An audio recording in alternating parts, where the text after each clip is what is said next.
तो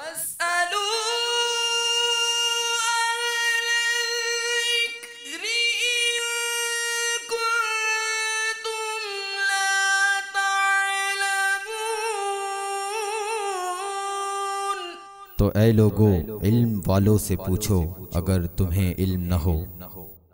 अल्हम्दुलिल्लाहि रब्बिल आलमीन वस्सलातु वस्सलामु अला सय्यिदिल अंबिया वल मुरसलीन अम्मा बअदु फ़अऊज़ु बिल्लाहि मिनश शैतानिर रजीम बिस्मिल्लाहिर रहमानिर रहीम अस्सलातु वस्सलामु अलैका या रसूलल्लाह व अला आलिका व अस्हाबिका या हबीबल्लाह अस्सलातु वस्सलामु अलैका या नबीयल्लाह व अला आलिका व अस्हाबिका या नूरल्लाह। अल्लाह अज़्ज़ा वजल के महबूब दानाए ग़ुयूब मुनज़्ज़हुन अनिल अयूब सल्लल्लाहु ताला अलैहि वसल्लम का फ़रमाने तक़र्रुब निशान है, जिसने मुझ पर 100 मरतबा दुरूद पाक पढ़ा, अल्लाह तबारक व ताला उसकी दोनों आँखों के दरमियान ये लिख देता है कि ये निफाक और जहन्नम की आग से आज़ाद है और उसे बरोज़े क़ियामत शुहदा के साथ रखेगा। सल्लु अलल हबीब सल्लल्लाहु ताला अला मुहम्मद सल्लल्लाहु अलैहि वसल्लम। सिलसिला दारुल इफ्ता अहले सुन्नत के साथ हाजिर है। अच्छी अच्छी नीयतें कर लीजिए कि नीयतुल मुमिन खैरुम मिन अमलिही, मोमिन की नीयत उसके अमल से बेहतर है। कि इंशाअल्लाह अज़्ज़ा वजल कोशिश करके अव्वल ता आखिर सिलसिला देखूँगा। आपने अपने पास मोबाइल भी रखा, ये भी रखा, तो ये जवाब भी दिया, तो आपने कहा कि चलो फ़लाँ भी चीज़ देख लो इस पर, ये तो आप तवज्जो के साथ बात नहीं समझ पाएंगे। जहाँ चीज़ यूँ समझे कि दुरुस्त होगी वहाँ गलत आ जाएगी, जहाँ गलत होगी वहाँ पे आप समझेंगे कि ये दुरुस्त है। लिहाजा इसको तवज्जो के साथ इस सिलसिले को आज देखिएगा और जो सुने इंशाअल्लाह तबारक व तआला दूसरों तक पहुँचाएँगे। ज़हे नसीब ये सिलसिला तो ऐसा है कि इसके बारे में जो मदनी फूल हमें दारुल इफ्ता के इस्लामी भाइयों से मिले, हमें चाहिए कि हम उसे लिख लें। इंशाअल्लाह तबारक व तआला बेशुमार बरकतों को हम पालेंगे। आज दारुल इफ्ता अहले सुन्नत के अंदर बड़े ही अहम मौजू के साथ हम हाजिर हुए हैं और वो है निजासतों के अहकाम। मीठे इस्लामी भाइयों और मदनी चैनल के नाज़रीन, हर अक़ल बालिग मुसलमान मर्द और औरत के लिए तहारत के वो अहकाम सीखने फ़र्ज़ हैं जिनसे कि नमाज दुरुस्त हो सके, और इसीलिए हमने ये नजासतों के हवाले से ये सिलसिला यानी हम ये चाह रहे हैं कि इसके बारे में सवाल जवाब करें, ताकि इस हवाले से हमारे अंदर नोहाव पैदा हो कि कहीं ऐसा तो नहीं कि हम किसी चीज़ को पाक समझ रहे हैं और वो हमारे लिए हो नापाक, या कितनी मिकदार में नापाक है, क्या है। आइए दारुल इफ्ता के इस्लामी भाइयों से हम सवालात इस हवाले से शुरू करते हैं। हुज़ूर, नजासतों के अहकाम से मुतालिक ये हमारा सिलसिला है। सबसे पहले तो इस हवाले से कुछ मालूमात फ़राहम कीजिए, और दूसरा ये कि जैसे नजासतें हैं तो क्या ये इनकी कोई किस्में भी हैं, क्या ये कोई कम ज़्यादा हवाले से भी इसके अहकाम क्या हैं, इसके बारे में कुछ रोशनी डालिए। अल्हम्दुलिल्लाहि रब्बिल आलमीन वस्सलातु वस्सलामु अला सय्यिदिल अंबिया वल मुरसलीन अम्मा बाद फ़अऊज़ु बिल्लाहि मिनश शैतानिर रजीम बिस्मिल्लाहिर रहमानिर रहीम। तहारत जी एक बुनियादी रुकन है नमाज के हवाले से, सही, और एक मुसलमान आकिल बालिग मर्द व औरत को नमाज भी पाबंदी वक्त के साथ अदा करना ज़रूरी होता है। ठीक, और एक मुसलमान को जो नमाजी परहेज़गार और नमाज से मुतालिक उसको उसका जहन है, तो उसको नजासत के हवाले से भी कुछ ना कुछ मसाइल का सामना करना पड़ता है। ठीक है। चूँकि हदीस मुबारक मुस्नद इमाम अहमद की एक हदीस है जिसका ख़ुलासा और मज़मून ये है कि नमाज जन्नत की कुंजी है सुभान, और तहारत नमाज की कुंजी है। अब तहारत के मसाइल सीखने के लिए ये बात जानना ज़रूरी है कि नजासत क्या होती है और किस चीज़ को नजासत कहते हैं, और नजासत कब कितनी मिकदार में लग जाए तो उसका इज़ाला फ़र्ज़ होगा या वाजिब होगा या सुन्नत होगा, और इसके ज़रिए से फिर नमाज के ऊपर क्या असरात मुरतब होते हैं। तो ये सब चीज़ें एक नमाजी को सीखनी ज़रूरी हैं। ठीक है। तो सबसे पहले नजासत के हवाले से हम सुनेंगे। तो नजासत ये उमूमी एतबार से हमें इसकी बेशुमार मिसालें एक बहैसियत मुसलमान होने के हमें पता होती हैं कि ये चीज़ नापाक है, ये भी नापाक है, लेकिन इसकी कुछ डिटेल्स होती हैं, कौन सी नापाकी के क्या अहकाम हैं। तो ये एक तफसील वाला मामला है इसमें हमारी मुसलमानों की एक तादाद है जो इस तफसील से आगाह नहीं होती, हालांकि उनको इस तफसील से आगाह होना चाहिए। तो नजासत की इब्तिदाअन दो किस्में फ़ुक़हा किराम ने बयान फरमाई हैं। दो किस्में नजासत की, एक नजासत गलीज़ा और एक नजासत खफीफ़ा। नजासत गलीज़ा और खफीफ़ा।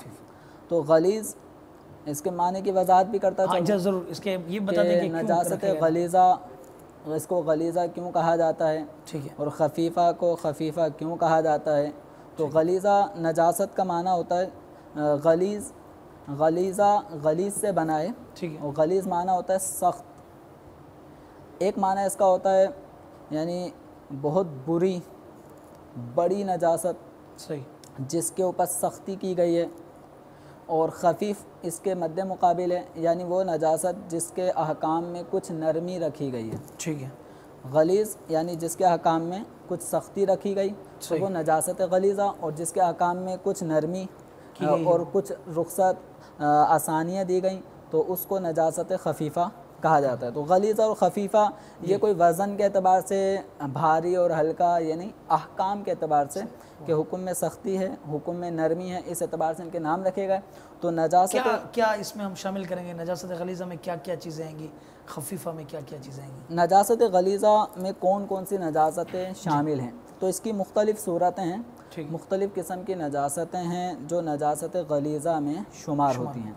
तो उनमें से सबसे पहले ये बात अपने जहन नशीन कर ली जाए कि इंसान के बदन से सही जो ऐसी नजासत निकले जिसके निकलने के बाइस या तो उस पर गुस्ल फ़र्ज़ होता है, या ऐसी नजासत निकले उसके बदन से कि जिसकी वजह से वज़ू टूट जाए, ठीक है, मसलन पेशाब करने से या पिछले मकाम से किसी नजासत के निकलने से, या उसके जिस्म से खून बह जाने से, या उसके ज़ख़म से पीप निकल जाए, या जो खून आलूद मवाद निकल जाए, तो ये सब चीज़ें नजासत गलीज़ा में शुमार होती हैं। इसी तरह बहुत सारी नजासत जो एक इंसानी बदन से निकलती हैं, ठीक, इनमें से बाज़ से वज़ू टूट जाता है ठीक, और बाज़ से गुस्ल फ़र्ज़ हो जाता है। तो ऐसी नजासत जो वज़ू लाजिम कर दे या गुस्ल उससे फ़र्ज़ होता है तो वो नजासत गलीज़ा है। उल्टी क़े के बारे में क्या कहेंगे? क़े ये भी नजासत गलीज़ा है, लेकिन इसमें भी क़े की मुख्तलिफ़ सूरतें होती हैं, वो इंशाल्लाह फिर नेक्स्ट सवाल में इंशाल्लाह उसके हम कर लेंगे। तो खून भी नजासत गलीज़ा में से है, कब? जबकि वो बहने की मिक़दार में हो। सही है, और अगर खून बहने की मिक़दार में नहीं है तो खून नापाक नहीं होता। मसलन ज़ख़म है, ज़ख़म में खून चमका, सही है, हमें पता चल रहा है कि ये खून अब ज़ख़म से उभर गया है, लेकिन वो उभर के वहीं उसकी बॉल बनकर वो सूख गया, सही है, वो बहने की कंडीशन में नहीं आया, ठीक है, तो बहता हुआ खून नापाक होता है। सही, तो जो खून बदन से निकल रहा है लेकिन बहने की पोजीशन में नहीं है तो वो पाक है। इसी तरह बाज़ औक़ात आशोब चशम, आँख दुखनी आ जाती है, तो बाज़ औक़ात ये जिसको देखो हर घर में दो एक इस तरह शिकार हो जाता है। तो ये आशोब चशम से बहने वाला जो आंसू है, सही, तो ये भी नजासत गलीज़ा है, और इस तरफ हमारी तवज्जो नहीं है। इस्लामी तो भाई हो या बहन पहुँच रहे होते हैं, वो अपनी आस्तीन से आंसू साफ कर रहा होता है, इस्लामी बहन अपनी आंचल पल्लू से, दुपट्टे से या स्कार्फ जो भी किसी है, को ये मामला होता है तो वो मस्जिद में आ रहा है और सजदा कर रहा है, और मस्जिद के सफ़ पे भी अगर कतरा गिर जाता है तो वो हिस्सा भी नापाक होगा। तो बहरहाल ये दुखती आँख से निकलने वाला पानी जो दर्द और तकलीफ़ की वजह से आ रहा है ये भी नापाक है, नजासत गलीज़ा में शुमार है। हाँ, अगर आँख में उंगली लग गई, सही है, अब आँख दुख रही है, जलन मच गई या प्यास कट रही है उसकी वजह से आँखों में, या कहीं शेलिंग हुई, आंसू गैस उसकी वजह से आंसू आ रहे हैं, तो वो नजासत। स्कूटर चलाते हैं तो भी, स्कूटर चलाने वालों को भी खुसूसन सर्दियों में तो या ठंडे मौसम में तो वो भी आंसू आ रहे होते हैं, तो वो नापाक नहीं है, वो पाक हैं। या रोने की वजह से किसी को आंसू आ जाएं तो वो भी पाक हैं। नापाक सिर्फ वही आंसू हैं कि जो आँख के दुखने और बीमारी के बाइस आँख दुख रही हो उसकी वजह से जो आंसू आएगा वो नापाक होगा। इसी तरह नजासत गलीज़ा में और बहुत सारी चीज़ें शामिल हैं। मसलन खुश्की के हर जानवर खुश्की में रहने वाले जो भी जानवर होते हैं, दरिंदे, चरिंदे, परिंदे, शेर, तो इनका जो बहता हुआ खून है, ठीक है, तो ये भी नजासत गलीज़ा में शुमार होगा। इसी तरह हराम चौपाए, अब हमारे पास जो चौपाए होते हैं 4 पाँव से चलने वाले जानवर, तो इनमें बाज़ हलाल हैं, बाज़ हराम हैं। गाय बकरी हलाल, गाय, बकरी, ऊँट ये हलाल हैं। अच्छा, चीता, हाथी, शेर, बिल्ली, कुत्ता, सूअर, खिंजीर ये हराम जानवरों में से हैं। तो हराम जो भी जानवर हैं चौपाए, सही, उनका पखाना, पेशाब, इसी तरह घोड़े की लीद, गधे की लीद और हर हलाल जानवर के जो पिछले मकाम से निकलने वाली नजासत है, सही, तो वो भी नजासत गलीज़ा है। ऊँट, बकरी की मेंगनियाँ, जी जी, ये भी नजासत गलीज़ा में से हैं। अच्छा, परिंदों में की तरफ अगर हम आ जाएं तो परिंदे भी 2 किस्म के हो जाते हैं। सही, बाज़ वो परिंदे हैं जो उड़ सकते हैं, ठीक है, बाज़ वो जो ज़्यादा ऊंचा नहीं उड़ते। ज़्यादा ऊंचा ना उड़ने वाले परिंदों में जैसे मुर्गी, मुर्गी है, बत्तख। तो अब ये जो परिंदा नीचे ही रहता है, जिनको हम उड़ने वाला परिंदा नहीं कहते, सही, तो उनकी बीट नापाक है। जैसे मुर्गी की बीट नापाक है, बत्तख की बीट नापाक है। हर किस्म की शराब तो वो भी नापाक है। इसी तरह और बहुत सारी चीज़ें हैं जिनकी अंदर एक तफसीर है और वो भी नजासत गलीज़ा के अफराद हैं। सही, इसके मद्दे मुकाबिल अब आ जाए हम नजासत खफीफ़ा। ठीक, तो नजासत खफीफ़ा के जो अफराद हैं उनमें जिन जानवरों का गोश्त खाना हलाल है, सही, जैसे बकरी, बैल, ऊँट, भेड़, दुम्बा, और भी एक तादाद है जो हलाल चौपाए हैं। सही, तो हलाल चौपायों का पेशाब, तो ये नजासत खफीफ़ा में से है, नजासत खफीफा, गलीज़ा नहीं है। गलीज़ा इनके पिछले मकाम से निकलने वाली जो नजासत है, गोबर, लीद वगैरह, तो ये है नजासत गलीज़ा, लेकिन इनके पेशाब का हुक्म वो नजासत खफीफ़ा है। इसी तरह नजासत खफीफ़ा में वो परिंदे जो उड़ते हैं, ठीक है, जो परिंदे उड़ते हैं, अब उन परिंदों में जो हराम हैं, मसलन कौवा, सही, चील, चील, बाज, शिकरा, शाहीन, XYZ, तो इनकी जो बीट है ये नजासत खफीफ़ा है। मसलन कपड़े पे कौवे ने बीट कर दी, चील ने बीट कर दी, तो अब उसके अहकाम नजासत खफीफ़ा वाले होंगे। अच्छा, बाज़ वो परिंदे हैं जो उड़ते हैं हवाओं में लेकिन हलाल हैं, मसलन कबूतर, मैना, तोता, मुर्गाबी, इस तरह एक तवील फहरिस्त है उन परिंदों की जो हलाल हैं, हवा में उड़ते हैं। तो हलाल परिंदे जो उड़ने वाले हैं तो उनकी नजासत, उनकी जो बीट है वो नापाक नहीं है। मसलन कबूतर ने किसी के ऊपर बीट कर दी, ठीक है, अब वो परेशान ना हो कि मेरे कपड़े नापाक हो गए, अच्छा, उसके कपड़े पाक हैं, उसके कपड़े पाक हैं। लाओ, तोते ने बीट कर दी, चिड़िया ने बीट कर दी, तो इसके कपड़ों पर, हाथ पर, जिस्म पे, कहीं पे भी अगर इनकी बीट गिर गई तो ये अगरचे कराहियत इससे आती है, लेकिन कपड़े या बदन का वो हिस्सा नापाक नहीं होगा। अभी देखिए कितनी बड़ी बात समझने को मिली, मदनी चैनल के नाज़रीन भी होंगे कि कई मरतबा ऐसे फ़र्ज़ उलूम से जो पक्के नमाजी होते हैं, जिन्हें 60-60 साल नमाज पढ़ते हुए हो गए होते हैं, उन्हें भी बाज़ औक़ात ये मसाइल नहीं पता होता है। और कबूतर ने बीट कर दी तो वो घर गए भाई जमात छोड़ के, चलो भाई इसको साफ़ करें, कपड़े नापाक हो गए। तो अगर कोई ऐसा परिंदा कि जो ऊंचा उड़ता है और वो हलाल है, तो उसकी जो है ना वो बीट पाक है। यानी कबूतर, मैना, तोता और इस तरह के वो परिंदे जो हवा में उड़ रहे हैं और हलाल, सही, तो उनकी बीट पाक। उड़ने वाले परिंदे जो हराम हैं, सही, उनकी बीट नजासत खफीफ़ा। सही, और अगर वो परिंदे जो हलाल ही हैं लेकिन उड़ते नहीं हैं, सही, मुर्गी, बत्तख, तो इनकी बीट नजासत गलीज़ा है। खफीफ़ा सिर्फ उन्हीं परिंदों की नजासत है जो हवा में उड़ते हैं और हराम हैं, और अगर उड़ने वाले परिंदे हलाल हैं तो उनकी बीट पाक है। ठीक। अब नजासत गलीज़ा और खफीफ़ा जैसे सवाल के अंदर ही शुरू में हमने कहा था कि गलीज़ा वो नजासत है कि जिस नजासत का हुक्म में सख्ती है, बिल्कुल। और नजासत खफीफ़ा वो नजासत के जिसके हुक्म में कुछ आसानी है। खफीफ़ा तखफीफ से बना है, आसानी, हल्कापन। अब नजासत गलीज़ा इसका हुक्म, तो नजासत गलीज़ा का हुक्म ये है कि अगर कपड़े या बदन पर नजासत गलीज़ा दिरहम से ज़्यादा लग जाए, दिरहम से ज़्यादा लग जाए, तो अब उसका धोना फ़र्ज़ होगा। ठीक है।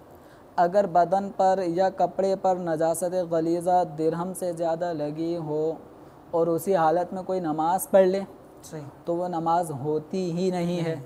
ठीक और अगर कोई माअज़ल्लाह जानते बूझते नमाज को हल्का जानकर नमाज की बेअदबी करते हुए अगर कोई इसी हालत में नमाज़ पढ़ लेता है, नजासत गलीज़ा दिरहम से ज़्यादा लगी हो और इसी हालत में वो नमाज को हल्का समझते हुए, तो अब ये नमाज की तहकीर और तखफीफ की नियत से अगर कोई नमाज़ पढ़ेगा तो उसके ऊपर कुफ्र लागू होगा। तो नजासत गलीज़ा अगर दिरहम से ज़्यादा हो तो धोना फ़र्ज़, नजासत गलीज़ा अगर दिरहम के बराबर लगी हो तो अब इसका धोना वाजिब होगा। और अगर इसने बगैर धोए नमाज़ पढ़ ली, इसी हालत में कपड़े या बदन पे नजासत गलीज़ा दिरहम के बराबर लगी और नमाज़ पढ़ रहा है, तो नमाज़ पढ़ना गुनाह। ऐसी नमाज को फिर पाक होकर कपड़े या बदन को पाक करके फिर दोबारा दोहराना वाजिब होगा। और अगर नजासत दिरहम की मिकदार से कम लगी है तो अब इस सूरत में इसका धोना सुन्नत है। सही। और इस सूरत में नमाज़ पढ़ना बगैर पाक किए मकरूह तंज़ीही है, और बेहतर यह है कि पाक करके नमाज का इआदा करे। तो नजासत गलीज़ा, अब ये नजासत गलीज़ा के बारे में आपने जो फरमाया कि दिरहम से ज़्यादा फ़र्ज़, दिरहम के बराबर वाजिब और दिरहम से कम सुन्नत, इसका धोना, जी, ये सब के मामलात में इसका धोना, ठीक है। अच्छा, अब ये फरमाइए कि व्हाट इज़ दिरहम, दिरहम किसकी वजाहत क्या है? यानी दिरहम की मिकदार जो हम कह रहे हैं कि दिरहम से ज़्यादा लग जाए या देखिए दिरहम एक करेंसी भी है, जी जी, वो दिरहम से मुराद क्या है? अच्छा, दिरहम से मुराद वो करेंसी नहीं जो इस वक्त मौजूदा एक कागज़ी नोट की शक्ल में है।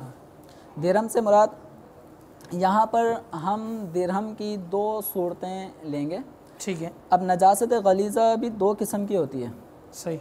एक वो नजासत गलीज़ा जो दलदार हो, नजासत गलीज़ा दलदार। अब दलदार का आसान तर्जमा ये है, चूँकि ये एक किताबी वर्ड है इसलिए मैं ये लफ्ज़ दोहरा रहा हूँ कि अगर कोई मदनी चैनल के नाज़रीन में कोई ये दलदार का लफ्ज़ पढ़े तो वो समझ जाएगा इसका मतलब क्या है। नहीं, क्योंकि मदनी चैनल के नाज़रीन में हर तबके के लोग हैं, अदबी भी हैं, आम भी हैं, खवास भी हैं, सब हैं, सब उसके, जी, तो सबके लिए मदनी चैनल। तो नजासत गलीज़ा का जो इस वक्त सवाल ये हुआ कि दिरहम की मिकदार से क्या मुराद है और ये किस तरह हम जांचेंगे।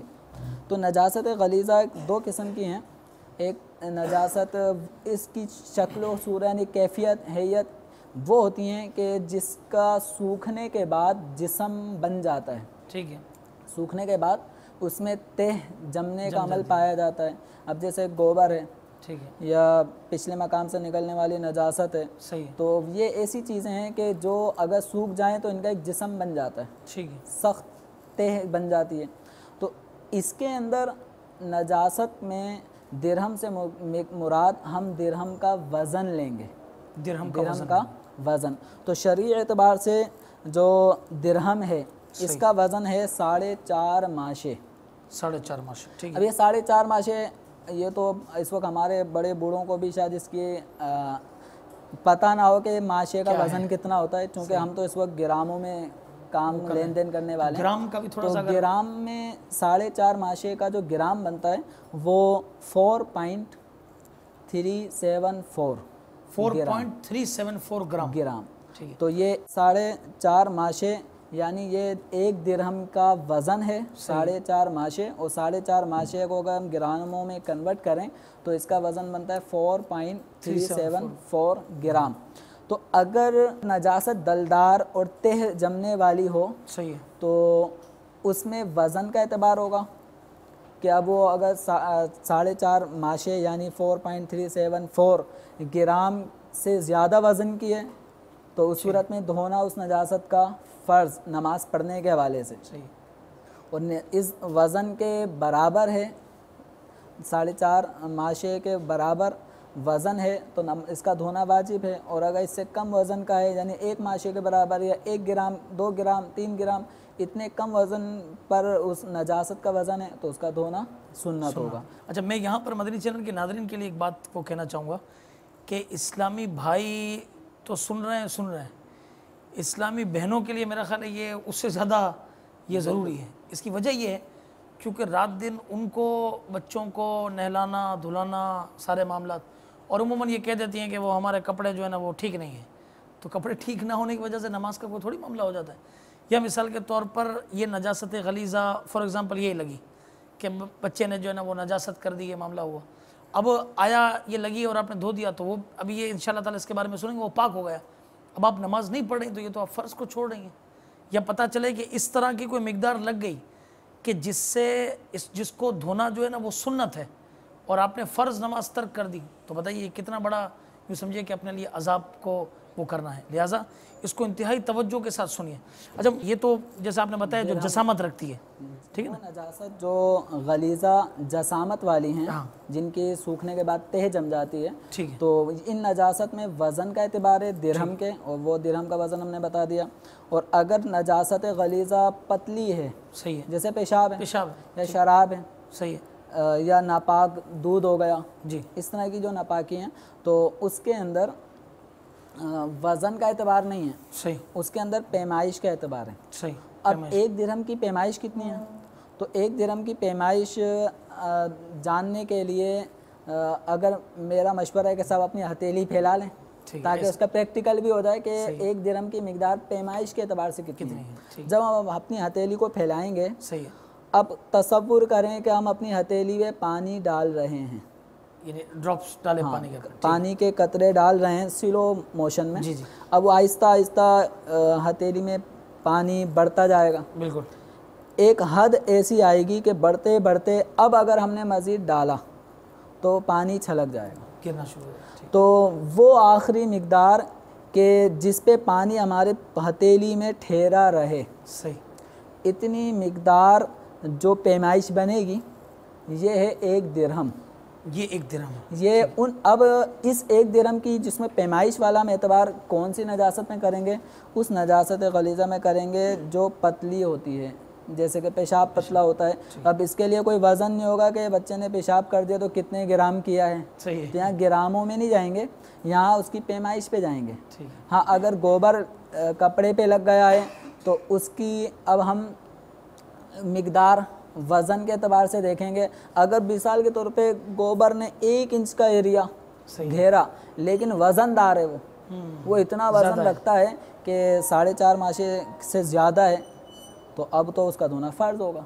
उसको कपड़े या बदन पे लेकर नमाज़ पढ़ना, ये तो नमाज ही नहीं होगी। तो ये हमने नजासत गलीज़ा के पाकी के हवाले से कि नजासत गलीज़ा को कब पाक करना फ़र्ज़, कब वाजिब और कब सुन्नत है, तो इसके हवाले से सुना। और नजासत खफीफ़ा, ये जो पतली है, तो इसमें ये बताया आपने कि दिरहम की मिकदार ये है, तो अब यही होगा कि अगर दिरहम से ज़्यादा है, अगर दिरहम की जो पैमाइश बनी उससे ज़्यादा नजासत लग गई, जैसे बच्चे ने पेशाब किया, बच्चे को गोद में लिया, उसने पेशाब किया था, हथेली बराबर, वो पता चला है कपड़ा गीला हो गया उसके पेशाब का पेशाब तो कहते हैं ना पाक होता है, ये पता नहीं कौन क्यों कहता है, ये तो बड़ा मशहूर है। पता नहीं, शायद ये है कि बच्चा दूध पीता है तो दूध एक हलाल चीज़ है, तो भाई जो बड़े बूढ़े हैं वो कौन से हराम खाते हैं, सही बात, वो भी तो दाल रोटी चावल खा रहे होते हैं, ये सब पाकीज़ा हलाल चीज़ें। तो 1 दिन का बच्चा हो या 100 साल का बूढ़ा, उसके अगले मकाम से निकलने वाला जो भी पेशाब है वो नापाक है, इसमें कोई दो राय नहीं है। सही। अब ये अवाम की गलतफहमी है कि इसको ये पाक समझते हैं। अच्छा, नजासत गलीज़ा का हुक्म बयान कर दिया कि उसमें दिरहम का एतबार है, और फिर नजासत गलीज़ा में नजासत की कैफियत और हैयत के एतबार से दिरहम की भी 2 सूरतें हो गई। ठीक है, ठीक है। अब नजासत खफीफ़ा, एक चीज़ रह गई कि जैसे नजासत गलीज़ा जो पतली है जैसे पेशाब, अगर ये दिरहम से ज़्यादा लग गई तो? दिरहम से ज़्यादा लगी तो इसका धोना फ़र्ज़ होगा। नमाज, ये सब काम जो हम फ़र्ज़ या वाजिब या सुन्नत कह रहे हैं ना, ये नमाज के एतबार से, ठीक है। यानी अगर कोई नमाज़ पढ़ना चाहता है तो अब उस पर अब इस नजासत का धोने का हुक्म क्या होगा, ये सब उस एतबार से। वरना बिल फ़र्ज़ एक आदमी नापाक कपड़े पहना हुआ है, सही है, अभी नमाज का टाइम भी नहीं है, ईशा की नमाज उसने पढ़ ली और नापाक शलवार पहन के सोना चाहता है, तो हम ये नहीं कहेंगे तुम कपड़े पाक करो कि भाई ये तो इतना बड़ा नजासत का धब्बा पड़ा हुआ है, आप पाक करें।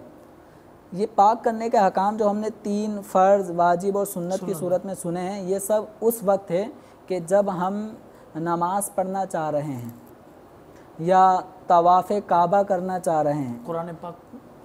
कुरान पाक पढ़ने के लिए कपड़ों का पाक होना शर्त नहीं है, उसके लिए फिर वो अलग हकाम है कि छूना या पढ़ना, उसके हकाम अलग हैं।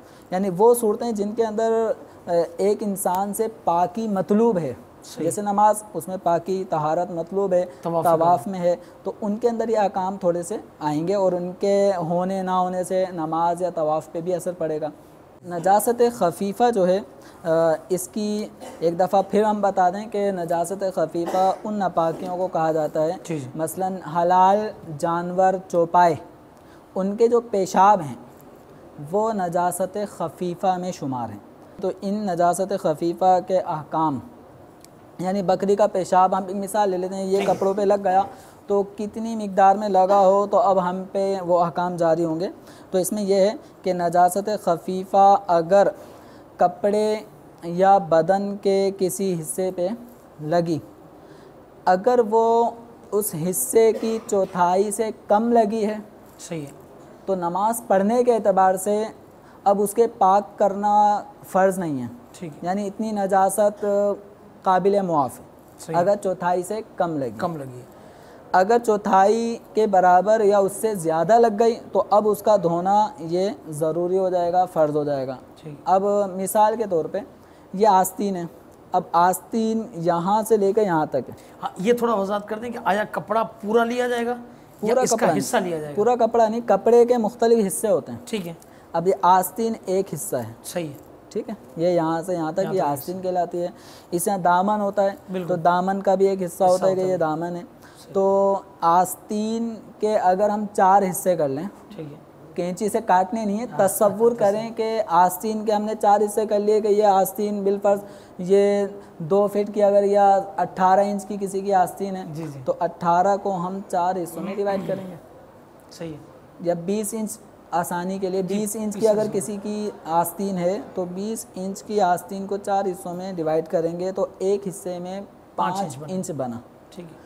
तो अगर किसी की आस्तीन 5 इंच, 20 इंच की आस्तीन का चौथाई हिस्सा 5 इंच, और अगर किसी की आस्तीन के 4 इंच का एरिया,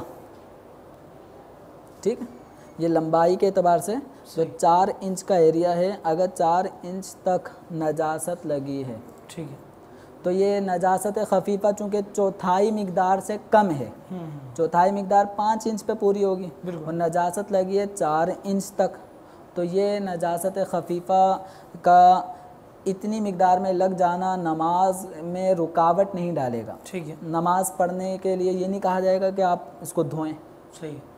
अगर 5 इंच लग गई, आस्तीन 20 इंच की है, 5 इंच तक वो पूरा उसका जो आस्तीन का राउंड है ये 5 इंच तक पूरा नजासत से आलूदा हो चुका है, तो नजासत ख़फ़ीफ़ा से, तो अब हम कहेंगे कि अब आपको नमाज़ पढ़नी है तो पहले धोना फ़र्ज़ होगा, ठीक है। इसी तरह दामन ले लें, अब दामन में भी हम देख लें तो दामन के भी 4 हिस्से फ़र्ज़ कर लें और देखें कि ये जो बकरी ने पेशाब किया तो ये मेरे दामन की चौथाई हिस्से से कम है या ज़्यादा है।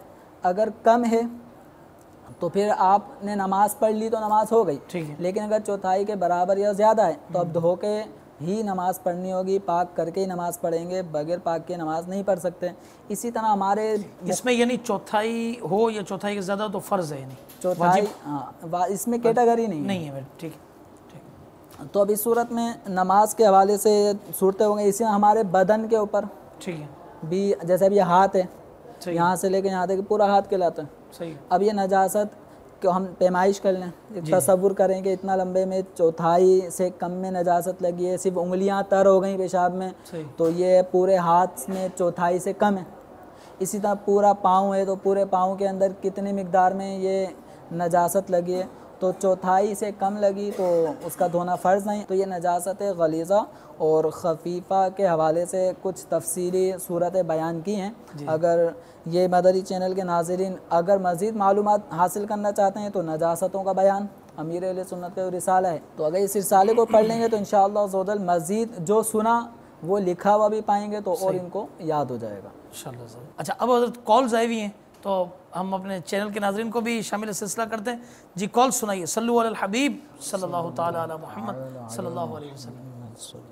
अस्सलामु अलैकुम व रहमतुल्लाहि व बरकातुहू। वालेकुम अस्सलाम व रहमतुल्लाहि व बरकातुहू। मोहम्मद अली अत्तारी अर्ज़ कर रहा हूँ। सिलसिला दारुल इफ्ता में मेरा ये सवाल है कि वॉशिंग मशीन में जो नापाक और पाक कपड़े इकट्ठे धोए जाते हैं तो क्या ऐसे धोने से वो कपड़े पाक हो जाएंगे या नहीं? वॉशिंग मशीन में पाक नापाक कपड़े साथ धोने के हवाले से, ठीक है। और सवाल सुनाइए। मेरा सवाल ये है कि हम रास्ते से चलते हैं और कोई पानी वगैरह के छींटे वगैरह हमारे कपड़ों पर उड़े और हमें पता नहीं है पाक है ना पाक है, तो हमें क्या करना चाहिए? और हम नमाज पढ़ने जा रहे हो। अस्सलामु अलैकुम व रहमतुल्लाहि व बरकातुहू। वालेकुम अस्सलाम व रहमतुल्लाहि व बरकातुहू। रास्ते से गुजर रहे हैं, छींटे पड़े और पता नहीं है कि पाक है या नापाक, तो अभी इंशाअल्लाह ताला जवाब देते हैं। जी, एक और कॉल सुनाइए। अस्सलामु अलैकुम व रहमतुल्लाहि व बरकातुहू। वालेकुम अस्सलाम व रहमतुल्लाहि व बरकातुहू। मैं फ़हीम अत्तारी धनबाद से बात कर रहा हूँ। मेरा सवाल ये है कि अगर किसी को जैसे पेशाब के कतरे आने की अगर बीमारी हो तो उस हालत में वो नमाज किस तरह अदा करेगा, किस तरह अपनी नापाकी, क्योंकि पेशाब करने के बाद उसको कतरे आते रहते हैं तो अब वो जगह जगह लगते रहते हैं, तो उसके लिए क्या हल है, नमाज के लिए क्या अहकामात है?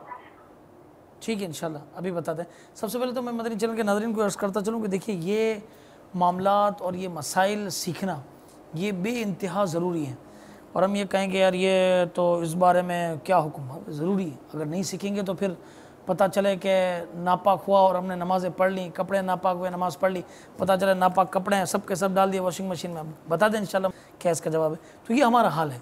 तो आया इसलिए ये मौजू इंतहाई अहमियत का हामिल है, और हमने सुना कि नमाज के लिए पहली शर्त ये तहारत है कि नमाजी का जिस्म, लिबास और जिस जगह वो नमाज़ पढ़ रहा है उसका पाक होना ज़रूरी है।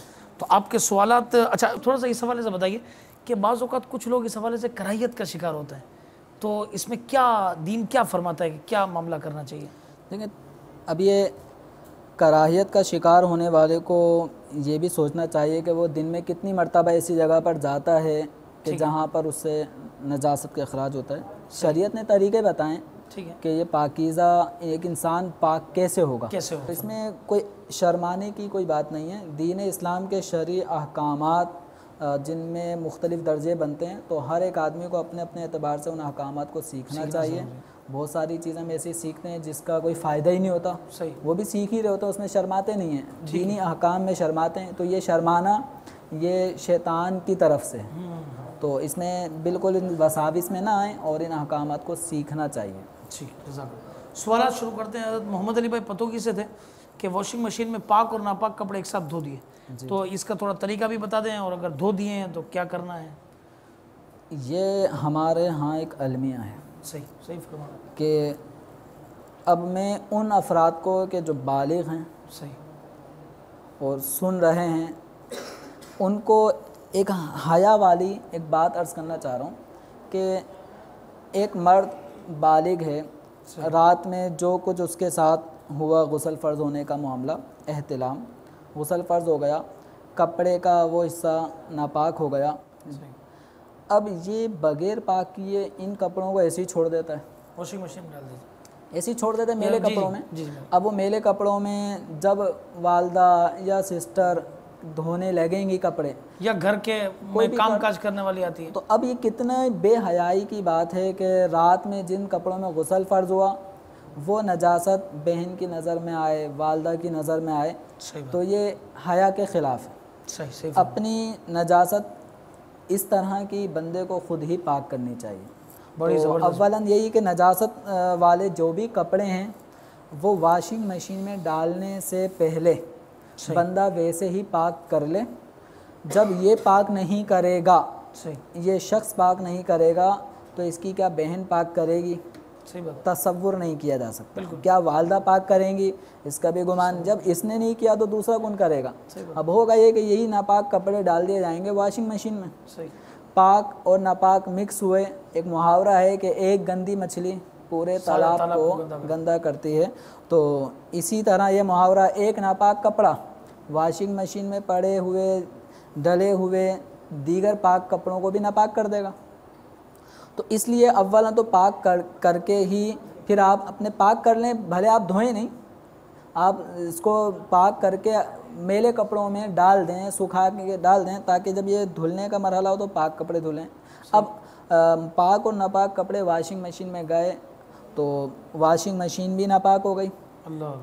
पाक कपड़े भी नापाक हो गए, जो पानी था वो सब नापाक हो गया। अब वालदा या बहन इनको इतना तो वो है नहीं कि अब ये कपड़े नापाक हो गए तो उनको पाक कैसे करेंगे। उन्होंने हस्बे मामूल जो नॉर्मल तरीका, उन्होंने हाथ से निकालने, बाल्टी में डालने, बाल्टी से भी वो जितनी ताकत भर हुआ, एक मर्द की ताकत और औरत की ताकत में फ़र्क है, उनसे बस जितना निचोड़ना हुआ बस वो समझिए कि हमने साफ़ कर लिए। वो ये जहन में आता ही नहीं है कि हम कपड़े पाक कर रहे हैं, कपड़े धो रहे हैं। तो कपड़े धोने का माना कपड़े साफ़ करना, मेल दूर करना।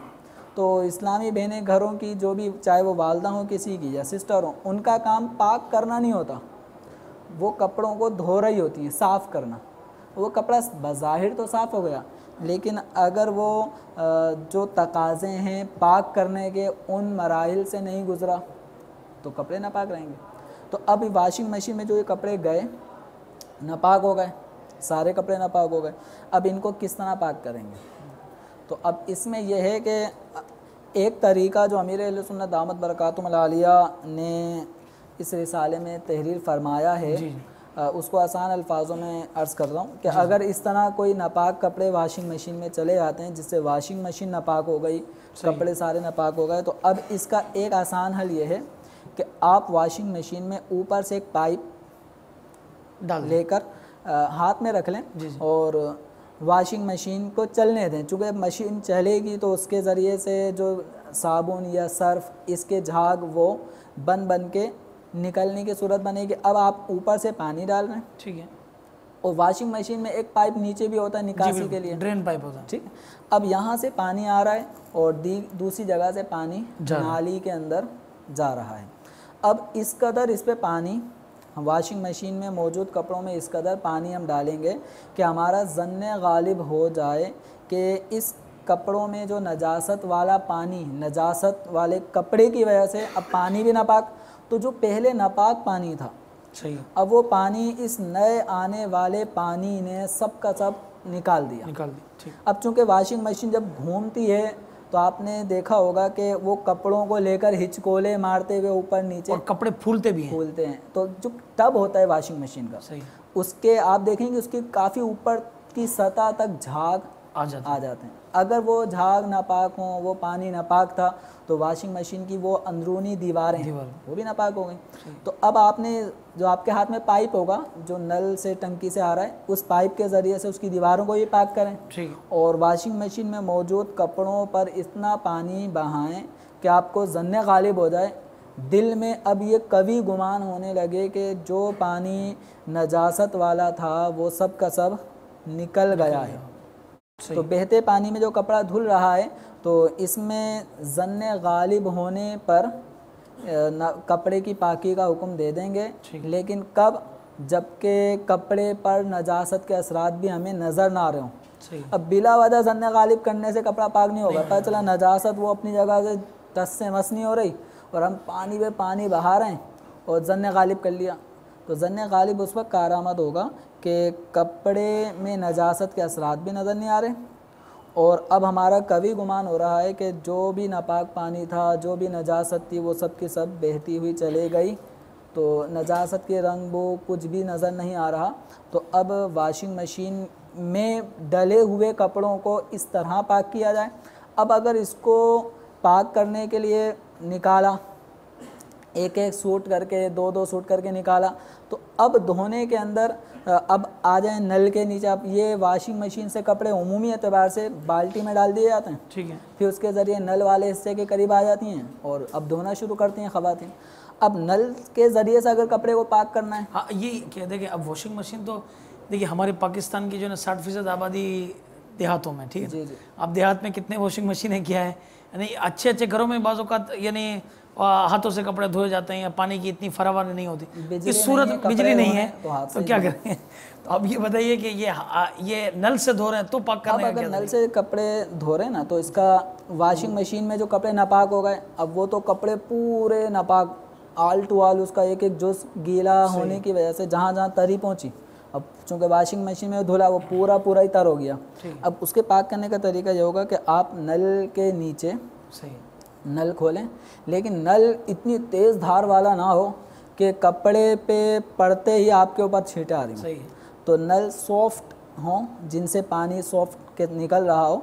अब वो नल के नीचे रखें और पानी बहने दें, पानी कपड़ों के हर हिस्से में पहुँचे, ठीक है, तेज़ धार वाला नल होगा तो वो नहीं पहुँचेगा, वो बिला वजह पानी ज़ाया हो रहा है। आप सॉफ्ट नल खोलें और कपड़े को नल के करीब रखें। इसमें एहतियात ये है कि अपनी आस्तीनें भी ऊपर करना, वरना ये भी नापाक हो जाएंगे कपड़े। तो अब कपड़े पे नल के ज़रिए से पानी जो गिर रहा है वो इस कदर गिरता रहे कि आपको ज़न्ने गालिब हो जाए कि जो पहले नापाक पानी था इस नल के ज़रिए आने वाले पानी ने नापाक पानी को नाली की जानिब बहा दिया। अब इस कपड़े में नजासत वाला कोई कतरा बाकी नहीं है। जब आपको इस बात का ज़न्ने गालिब हो गया तो ये नल के ज़रिए भी कपड़ा यूँ पाक हो जाएगा। और आसान हल यही है जो जवाब के शुरू में अर्ज़ किया कि जिसके भी कपड़े नापाक हों वो अपने कपड़े खुद ही पाक कर ले, ज़हे नसीब के खुद ही धो ले। अगर नहीं धो रहा तो ऐसी तरकीब नहीं है तो फिर कम अज़ कम अपने नापाक कपड़ों को खुद धो ले। अच्छा शलवार नापाक हो गई तो क्या पूरी शलवार धोनी पड़ेगी? ऐसा नहीं है, वो हिस्सा धोना है। शलवार का वो हिस्सा या दामन पे जहाँ कहीं नजासत लगी तो दामन का वो हिस्सा जहाँ नजासत लगी, मसलन ये हिस्सा अगर नापाक हुआ तो पूरी चादर धोने की ज़रूरत नहीं है, सिर्फ इतने ही हिस्से को मैं नल के नीचे इस एहतियात से धोऊँ कि नजासत सबकी सब निकल जाए और इसकी छींटें मेरे कपड़ों में ना आए, ठीक है, वरना काम बढ़ाने वाली बात हो जाएगी। सही बात। तो इस एहतियात के साथ खुद ही कपड़े धोएं तो इंशाअल्लाह इनके कपड़े धुलने के बाद इनको पाक मिलेंगे, नमाज़ पढ़ सकेंगे। वरना अगर नापाक कपड़े वॉशिंग मशीन में गए, नापाक हो गए, बकिया को भी नापाक किया और अगर तहारत के तकाज़े पूरे नहीं हुए तो सबके कपड़े नापाक हो गए, फिर ये इस्त्री करवा के फिर ये जुम्मा पढ़ने जा रहे होंगे। क्या नमाज की रूहानियत, क्या मैं मदनी चैनल की विसातत से सबसे पहले तो जो वालिद साहिबान हैं उनको ये चाहिए कि आपका बेटा थोड़ा बड़ा होता है तो आप उसे ये तो कहते हैं कि भाई तुम्हें जो है ना वो क्लास में फ़र्स्ट आना है, तुम्हें वालिदा का दिया हुआ ये दूध दही लाने का काम पूरा करना है, बहनों को छोड़ने का ये काम तो वो काम पूरा करना है, स्कूटर सीख लेनी है, गाड़ी आनी चाहिए, ये सब काम सीख लेना है, आगे जाके खूब पैसे वाला बनना है, थोड़ा बड़ा हुआ तो प्रैक्टिकल लाइफ में आया तो भाई ये कमाना है, तो ये सीखना है, तो ये पढ़ना है, ये सारी चीज़ें जो है ना वो आपने सिखाई। ACC के लिए बिठा दिया, MBA के लिए बिठा दिया, नहीं सिखाया तो जिससे नमाज दुरुस्त हो सके वो तहारत का मसला ही नहीं सिखाया। पाकी नापाकी हासिल करने के किस तरह नापाक मामलात हो जाते हैं, किस तरह पाकी हासिल की जाए, वही मामलात नहीं सिखाए। इनके वालिद को भी किसी ने सिखाया, ये भी बड़ा मसला है। अब अगर चलिए आप सीख गए तो आप तो इस गलती को ना दोहराइए।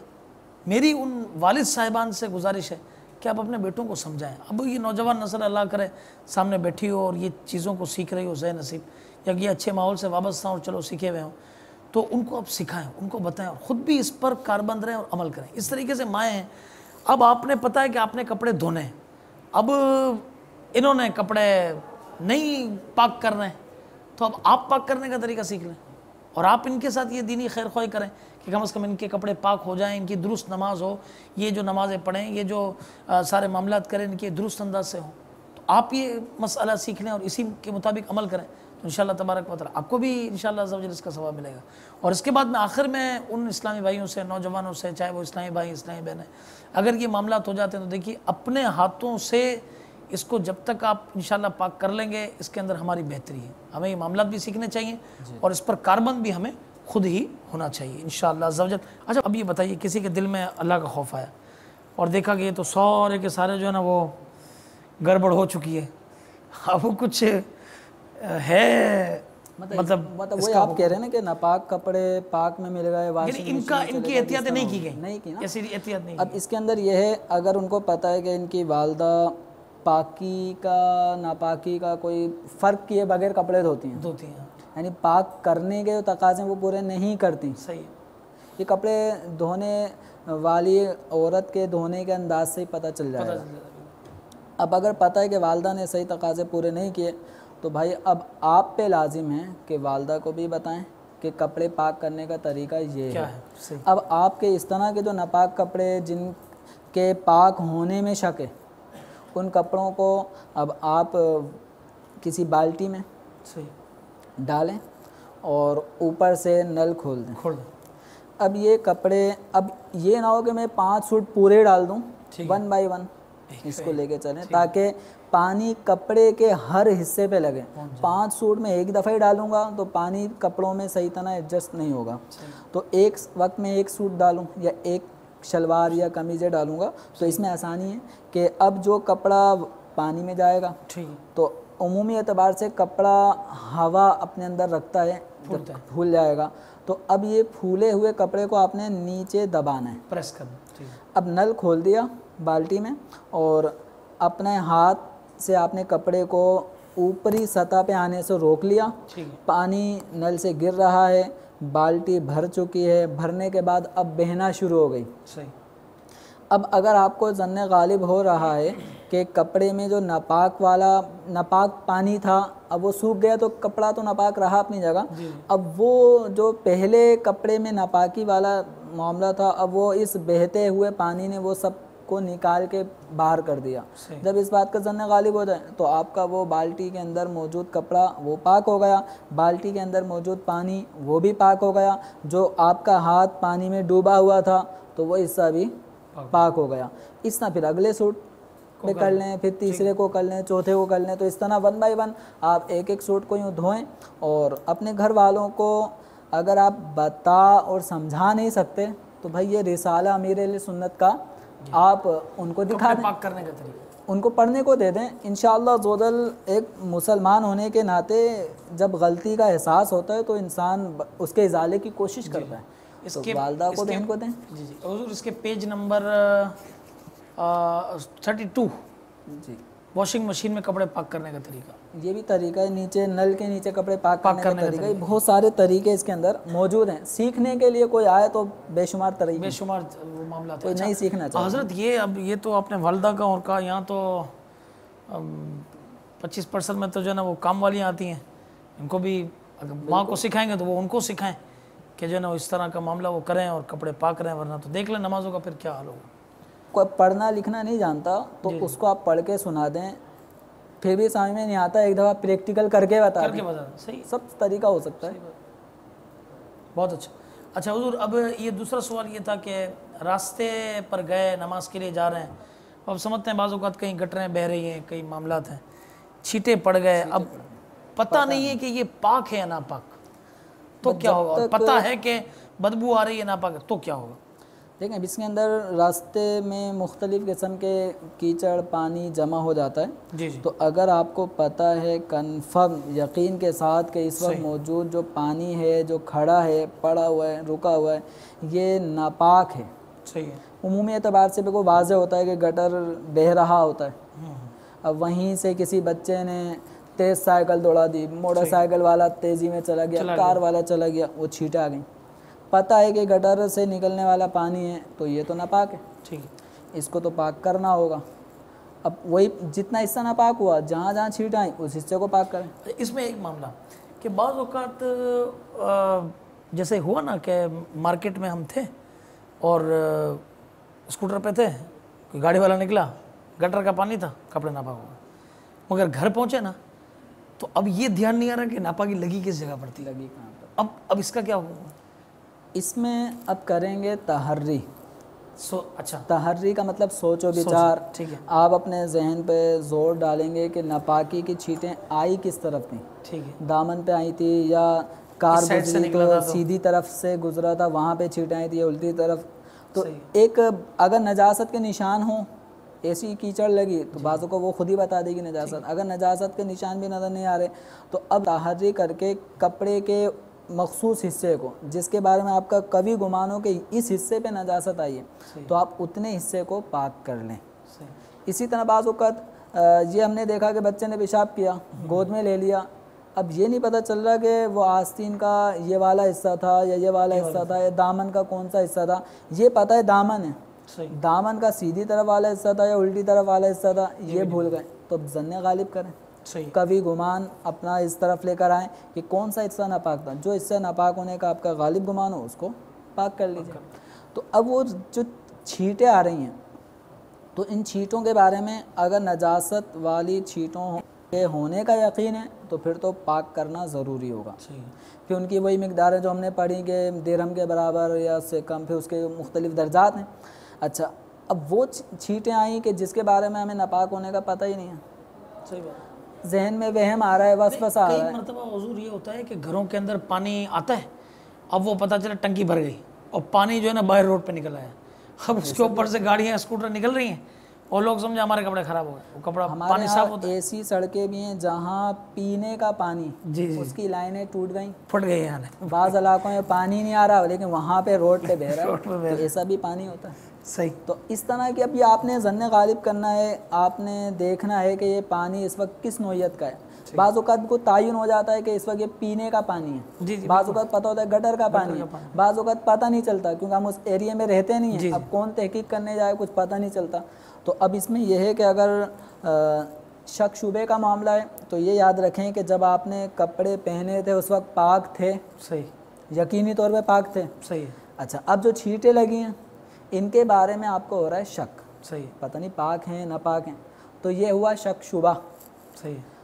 अल यकीनु ला यज़ूलु बिशक। सही। अब ये फ़िक़्ह का एक कायदा है कि यकीन शक से ज़ाइल नहीं होता। आप जब घर से निकले थे आपको यकीन था कि आपके कपड़े पाक हैं, बिल्कुल। छींटें आने से शक हो रहा है कि पता नहीं ना पाक हैं, पता नहीं पाक हैं, तो अब ये पता नहीं को छोड़ दें। ठीक है। जो आपको पता है ना कि कपड़े पाक हैं उस पे कायम रहें। क्या बात। शक शुबे की वजह से कोई पाक चीज़ नापाक नहीं होती, ये जहन में बिठा लें। शक शुबे की वजह से कोई पाक चीज़ नापाक नहीं होती। बहुत अच्छा। वो बाज़ लोग नहीं, हमारे कपड़े नापाक है, मस्जिद में नहीं आ सकते, तो छींटें आ गए। हाँ, छींटें आ गए। उस छींटों पे गौर कर लेना। अगर नापाक छींटें थी तो पाक कर लो भाई। सही। अगर पाक थी तो पाक करने की हाजत नहीं है। शुबा है, शक शुबा है, तो ऐसी सूरत में अब पाक करना ज़रूरी नहीं है, लेकिन फिर भी बेहतर है कि धो ले। लेकिन अगर धोए बगैर भी नमाज़ पढ़ ली तो नमाज हो जाएगी, क्योंकि नापाक होने का यकीन नहीं है। ठीक, तहारत बरकरार है। ठीक, बिल्कुल, नमाज हो जाएगी। अच्छा, आखिरी ये जो सवाल, लास्ट सवाल ये आया था हमारे पास कि टंडो आदम से फ़हीम भाई कि अगर किसी को पेशाब के क़तरे आने की बीमारी हो तो इस हवाले से कुछ इसका तरीक़ेकार भी इरशाद फरमा दें, और ये भी कि वो नमाज का क्या करे फिर। ठीक है, इसमें क़तरों के आने से वज़ू टूट जाएगा। क़तरे शलवार पे या कपड़े के जिस हिस्से पे लगेंगे वो हिस्सा नापाक हो जाएगा। ठीक है। अब यह है कि क़तरे कितनी मिक़दार में लगे हैं, क्योंकि पेशाब के क़तरे नजासत गलीज़ा हैं और नजासत गलीज़ा में ये पतली नजासत है, तो दिरहम के अंदर पैमाइश का एतबार करेंगे, हथेली वाला तरीका बताया। तो अब यह है कि नमाज के हवाले से अगर एक आध डॉट पड़ा कतरा लगा तो वो दिरहम तक फैलता नहीं है। सही है। तो उससे नमाज पढ़ ली तो हो जाएगी। ठीक। अब यह है कि कतरे आते हैं, वज़ू टूट जाता है, तो इस हवाले से माज़ूर शरई होने ना होने के अहकाम जानने के लिए नमाज के अहकाम में वज़ू का तरीका उसको पढ़ लिया जाए। वहाँ पे ये अपने बारे में अहकाम मालूम कर लें। अब चूँकि इस वक्त इतनी डिटेल्स में इस मौजू पे गुफ्तगू नहीं हो सकती, तो ये अपने इस मसले को दारुल इफ्ता अहले सुन्नत से राब्ता करके मालूम करें। इस मौके पे समझाना बहुत दुश्वार है। ठीक है। अच्छा हज़रत, अभी कुछ हमारे इस्लामी भाई भी तशरीफ़ फरमा है, आपके कुछ सवालात हों तो इरशाद फरमाइए। अस्सलामु अलैकुम वरहमतुल्लाहि वबरकातुहू। वालेकुम अस्सलाम वरहमतुल्लाहि वबरकातुहू। मेरा सवाल ये है कि माजूर शख्स की कबूतर के खून से मालिश करना कैसा है, इसकी वजाहत फरमा दें। माजूर शख्स की कबूतर के खून से, वो कहते हैं ना कि गर्म खून इसका उमूमन होता है ना, कि वो लगता है तो वो ज़रा जिस्म में गर्मी आ जाती है, तो क्या फरमाते हैं इसके हवाले से? देखें, अब इसके अंदर है खून, कबूतर का जो खून है ना बहता हुआ, ठीक है। बीट के बारे में तो हुक्म ये होगा कि उसकी बीट पाक है, तो कबूतर हलाल परिंदा उड़ने वाला है। रहा उसका खून, जब उसको ज़बह किया जाएगा तो उससे धार खून की निकलेगी, वो बहता हुआ खून है और बहता हुआ खून नापाक। अब नापाक और फिर वो हराम भी है उसका पीना या जो भी। अब एक नापाक और एक हराम चीज़ से शिफा हासिल करना, इसमें अहकाम आ जाएंगे वो वाले। सही। तो अब इसमें तफसील हो सकती है कि कब इसके लिए गुंजाइश निकले, वरना ये ज़हन में रखें कि इस तरह नापाक चीज़ से इलाज करना जायज़ नहीं है, जबकि और इलाज की चीज़ें मौजूद हों। अब क्या और इलाज की चीज़ें ख़त्म हो गई, हर मुमकिन इलाज कर लिया, अब यही एक सूरत रह गई। उमूमन फालिज के लिए जो ना ये लोग अक्सर ये बताते करते हैं, लेकिन अब ये है नापाक चीज़ से इलाज है ना, तो नापाक चीज़ से इलाज करने या हराम शे से इलाज करने का हुक्म एक अलग है। वो उन सूरतों में जवाज़ की सूरत बनेगी कि जब हलाल और पाकीज़ा ज़राए इलाज मुआलजे के ख़त्म हो चुके हैं। अब तबीब माहिर मुसलमान तबीब कहता है कि अब इसी में तुम्हारा इलाज हमें नज़र आता है, तो अब सूरत बन सकती है, वरना बेधड़क किसी ने टोटका बता दिया तो महज टोटके पे अमल करते हुए इस तरह इलाज करने की इजाज़त नहीं होगी। मज़ीद तफसील के लिए अगर किसी के साथ ऐसा मामला है तो वो दारुल इफ्ता अहले सुन्नत के नंबर पर रब्ता करके, अब चूँकि हर एक की कंडीशन जुदा गाना होती है, तो अब वो दारुल इफ्ता से मज़ीद रहनुमाई ले ले कि मैं इस कंडीशन पे हूँ, क्या अब नापाकी या खून के ज़रिए से इलाज हो सकता है, मेरा इजाज़त है या नहीं। तो ये अब उस शख्स की कंडीशन को सुनकर उसके बाद जवाब दिया जाए। वैसे ये तो हमारा ये तय हुआ कि चलिए जो इसका इलाज की सूरत, मगर बिलफर्ज किसी ही ने यूँ कर लिया, अब ज़ाहिर बात है नमाज का वक्त आएगा, उसको धोना तो है। ये कबूतर का खून चूँकि बहता हुआ खून है जी बिल्कुल, तो बहता हुआ खून ये नापाक होता है। ठीक है। तो जिस हाथ पर या मुंह पे भी फालिज होता है तो बाज़-औक़ात वहाँ, तो मुंह या हाथ या पाँव जिस हिस्से पे कबूतर का खून लगेगा तो वो हिस्सा नापाक हो जाएगा। सही। तो अब उस हिस्से को पाक किए बगैर नमाज नहीं पढ़ सकते। ठीक जी। एक और सवाल बता दें, फिर वक्त कम है जी। अस्सलामु अलैकुम वरहमतुल्लाहि वबरकातुहू। वालेकुम अस्सलाम वरहमतुल्लाहि वबरकातुहू। हुज़ूर, मेरा सवाल ये है कि बाज़ लोग कुर्बानी का जानवर ज़िबा करके उसका खून अपने घर की दीवारों पर इस नीयत से लगा लेते हैं ताकि घर बीमारी से महफूज रहे, ऐसा करना कैसा है?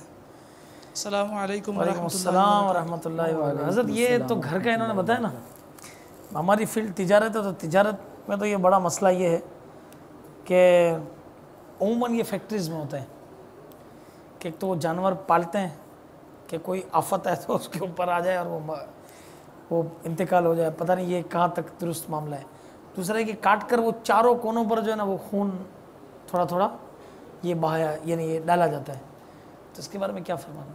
जहन ये होता है कि कहीं ये फैक्ट्री इंसानी खून लेके ना बैठ जाए, कोई छत ना गिर जाए, कोई आफत ना आ जाए, कोई मर ना जाए, तो जानवर का खून लेके वो थोड़ा ठंडी हो जाएगी। जी। इसको खून मिल गया, जो खून इंसान का चूसना चाहती थी ज़मीन, हाँ। वो जानवर का खून लेके हमने उसकी ग़िज़ा पूरी कर दी। तो मुसलमानों को इन तवाहुमात में और इन बातिल वहमों में नहीं पड़ना चाहिए। सही बात।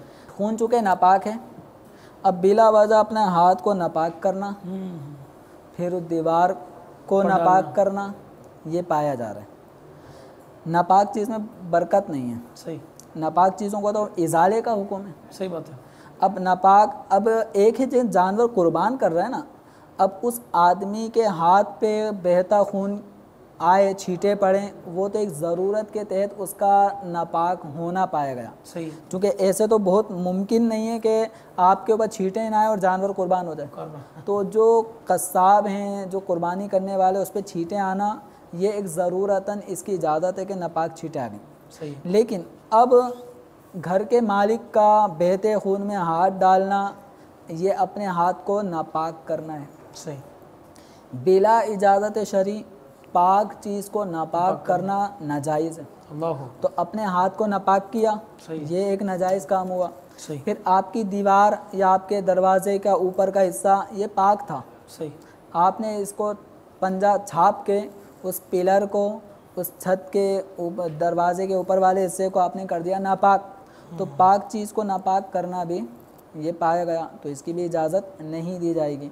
अब ये तसव्वुर करना कि बलाएं दूर होंगी, तो ये इस्लामी तरीक़ा नहीं है। बलाएं दूर करनी है, तावीज़ात अत्तारिया से बलाओं से हिफाजत के तावीज़ ले लें। सुभान अल्लाह, क्या बात जो फरमाई। तरीक़ा है बलाओं को दूर करने वाला वो इख्तियार करें। अपने घर में सूरह बकरा शरीफ की तिलावत करें। जो करने वाले काम हैं वो करें। वो कहा ना, करने वाले काम करो वरना ना करने वाले काम और बढ़ जाओगे। सही कहा। अच्छा, कॉल्स आई हैं और अभी हमारे पास 5 मिनट हैं, तो ले लेते हैं ताकि इंशाल्लाह वो तो मुख्तसर जवाब दे के फारिग कर दें। जी बताइए। मेरा नाम नासिर अब्बास तारी। हजूर, हमारा सवाल ये है कि वो जो है ना कुत्ता, वो लोग कहते हैं कि जब वो गिल्ला होता है ना, वो जब किसी नमाज के काबिल नहीं रहता, जब वो सूखा होता है तो वो अगर नमाज के वो आदमी के साथ लग जाए तो नमाज हो जाती है। इसके बारे में मालूमात करनी थी।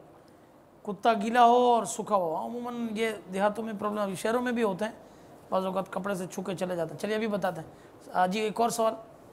अस्सलामु अलैकुम व रहमतुल्लाहि व बरकातुहू। वालेकुम अस्सलाम व रहमतुल्लाहि व बरकातुहू।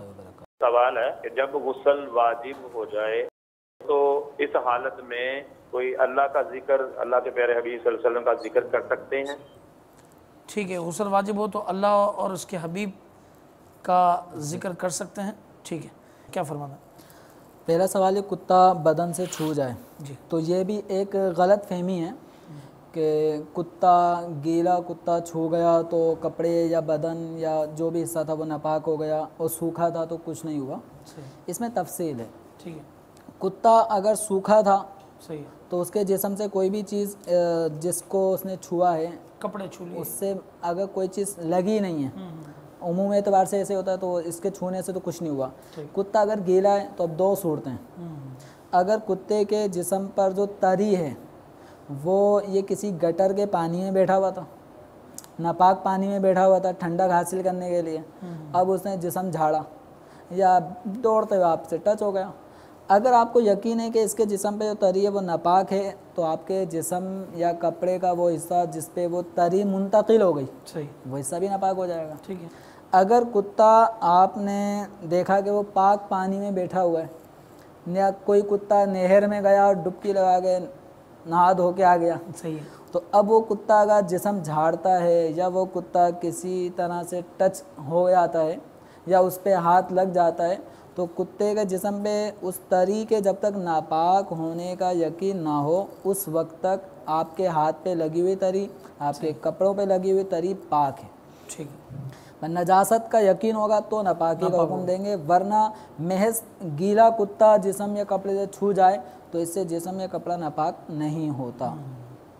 अच्छा, दूसरा सवाल, गुस्ल वाजिब हो तो क्या अल्लाह और उसके हबीब का जिक्र कर सकते? जब गुस्ल फ़र्ज़ हो जाए तो इस सूरत में तिलावत कुरान ये हराम है।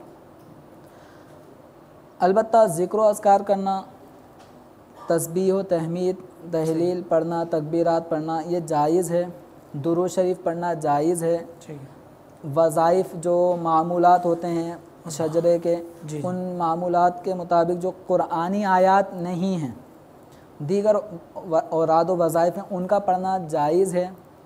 कुरानी आयात हैं लेकिन उनमें वो आयात में दुआ और सना वाला माना, हमदो सना वाला माना पाया जाता है, तो उन आयात को बनियत हमदो सना पढ़ा जा सकता है, लेकिन बेहतर ये है कि गुस्ल करके ही पढ़ा जाए। बहुत अच्छा, बहुत अच्छा। आखिरी सवाल, किसी को पाइल्स हो जाए और नमाज में बिलफर्ज उसे खून आ जाए तो नमाज टूट जाएगी?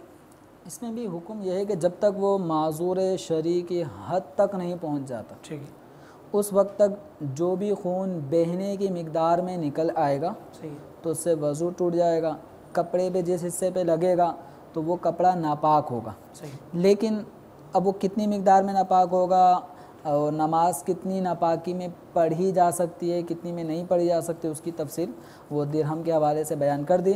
लेकिन इख्तिताम पे मज़ीद अर्ज़ करता चलूँ कि ये जो हमने दिरहम की मिक़दार या उसके वज़न की मिक़दार या चौथाई हिस्से की मिक़दार नजासत ख़फ़ीफ़ा में और नजासत गलीज़ा में दिरहम की मिक़दार वज़न के अतबार से नजासत गलीज़ा गाढ़ी हो तब और नजासत ख़फ़ीफ़ा पतली हो तो उसकी पैमाइश, जो भी हमने अहकाम सुने ये सब हैं उस वक्त कि जब हमारे बदन पे लगी हो नजासत या हमारे कपड़ों पे लगी हो। लेकिन अगर नजासत ख़फ़ीफ़ा या नजासत गलीज़ा इनका एक कतरा भी अगर देह दर्दे से कम मिक़दार पानी में गिर जाए, सही है, तो सारा पानी नापाक हो जाएगा। देह दर्दे को थोड़ा सा डिफाइन कर। देह दर्दे क्या होता है? इंसान का जो हाथ है ना, ये बीच की उंगली से लेकर इसकी कोहनी तक, ठीक है, शरई एतबार से इसको ज़िरा कहा जाता है। ज़िरा, ज़ाल रा अलिफ आइन, ज़िरा। इसका उर्दू तर्जुमा गज़ करते हैं। तो शरई गज़, एक जो हमारे यहाँ पे कपड़े वालों के पास होता है 36 इंच का जो गज़ होता है, वो यहाँ पे मुराद नहीं है। शरई गज़ बीच की उंगली से लेके कोहनी तक होता है। इसको अगर हम इंच में देखें तो उमूमी एतबार से 18 इंच का बनता है। एक नॉर्मल आदमी का ये हाथ 18 इंच का होता है। तो देह दर्दे का मतलब ये है कि अगर कोई चौकोर जगह है, मिसाल के तौर पे जिस जगह हम बैठे हैं इसकी ये वाली साइड अगर मैं नापता हुआ जाऊं फिर आगे आगे तो ये 10 हाथ यूं है लंबा, सही है, मज़ीद 10 हाथ यूं है चौड़ा, इधर से भी 10 इधर से भी 10। तो ये अगर स्क्वायर के एतबार से हम देखेंगे तो इसमें 100 हाथ बन जाएंगे। ये मेरी बात उनको ज़्यादा समझ में आ रही होगी जिन्होंने अपने घरों में टाइलें लगवाई हैं। जब लगवाते हैं या लगाने या टाइल ख़रीदने आते हैं तो ये पूछना आपका कमरा कितना लंबा चौड़ा है। हाँ जी जी, तो स्क्वायर फिट कितना बनेगा। फिर इसी तरह जो ठेकेदार काम करने वाले तो वो भी फ़ी गज़ या फिट के हिसाब से पैसे तय करते हैं। तो स्क्वायर फिट इतना बनेगा, तो यूँ बन जाता है 100 हाथ। 100 हाथ, ठीक है।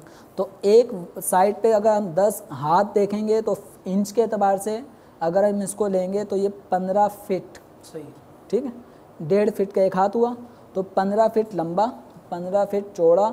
तो यूँ अगर कोई मुरब्बा चारों दीवारें 15-15 फिट हों तो इतनी मिकदार में जो पानी हो, सही, और वो पानी भी उस जगह में कम अज़ कम इतना भरा हो कि अगर हम उसको नीचे से छलकाएं तो नीचे की ज़मीन साफ़ नज़र ना आए। यानी पानी इतना भरा हुआ हो कि हम पानी हटाना भी चाहें हाथ से तो पानी हटे नहीं, नीचे पानी रहे। तो अगर इतना पानी मौजूद है या इससे ज़्यादा पानी है तो ये देह दर्दे की मिकदार हुई। तो देह दर्दे की मिकदार में अगर नजासत गिर जाती है तो वो नापाक नहीं होता जब तक कि इतनी नापाकी उसमें गिर गई कि उसका कलर ही चेंज हो गया, उसमें बदबू आने लगी, अब उसकी नापाकी का हुक्म देंगे, वरना नहीं। अगर देह दर्दे से कम मिकदार में पानी है और उमूमी एतबार से हमारे घरों में ऊपर टंकियाँ बनी होती हैं, वो छोटी होती हैं, तो उनमें अगर कोई मिसाल के तौर पे नजासत ख़फ़ीफ़ा का एक कतरा भी अगर गिर जाता है तो वो पूरी टंकी नापाक हो जाएगी। या जो हमारे घरों में उमूमी एतबार से टैंक बनाए जाते हैं वो इतने लंबे चौड़े नहीं होते कि 15 बाई 15 फिट इतने नहीं होते। ये बड़े अपार्टमेंट्स वगैरह जहाँ पे होते हैं शायद वहाँ पे ये बड़े बड़े होते हैं, वरना घरों में उमूमी बनने वाले वो 10 बाई या 5 बाई 6 फिट इस तरह उसके अंदाज़ होता है लंबाई चौड़ाई का। तो वो अगर नजासत ख़फ़ीफ़ा भी एक कतरा गिर गया तो पूरा का पूरा नापाक हो गया। नजासत गलीज़ा का एक कतरा गिर गया पूरा नापाक हो गया। मसलन खून, बहता खून बाल्टी में गिर गया, बच्चे के पेशाब का एक कतरा बाल्टी में गिर गया तो पूरी बाल्टी नापाक हो गई। सही। ड्रम था तो वो ड्रम भी नापाक हो गया। छोटे टैंक जो देह दर्दे से कम मिकदार के हैं, अगर उसमें खून का कतरा गिर गया बहते खून का या पेशाब का कतरा गिर गया, पूरा टैंक नापाक। सही, ठीक है। तो जज़ाकल्लाह, बड़ी रहनुमाई फरमाई आपने इस हवाले से। तो मीठे मीठे इस्लामी भाई और मदनी चैनल के नादरीन, आज इस उन्वान के साथ हम हाजिर हुए थे। उम्मीद है कि इंशाअल्लाह ताला आपको काफ़ी सारी बातें सीखने को मिलेंगी और इंशाअल्लाह हम अमल भी करेंगे।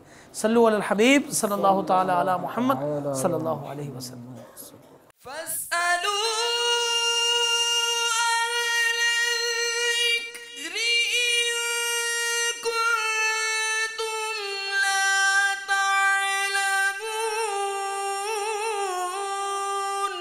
तो ऐ लोगो, इल्म वालों से पूछो अगर तुम्हें इल्म न हो।